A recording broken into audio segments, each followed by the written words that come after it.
Story in the form of a skit. The title of the story is Value of Zero. One day, a great teacher called a meeting of numbers. All the numbers came there except zero. The teacher ordered the numbers to find zero.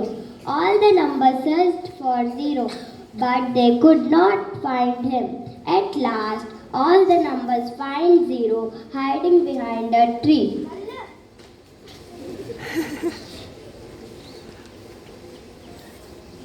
The teacher asked Zero, "Why are you hiding?" Zero started crying and said, "I have no value." The teacher asked number 1 to stand before Zero. Then asked, "What is the value of this number?" All the numbers started shouting, 10, 10, 10, 10. The teacher add one more zero and asked, "Now what is the value of this number?"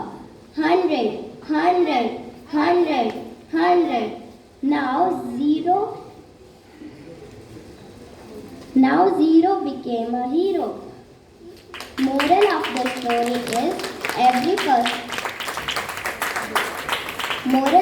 story is every person in this world is important and valuable.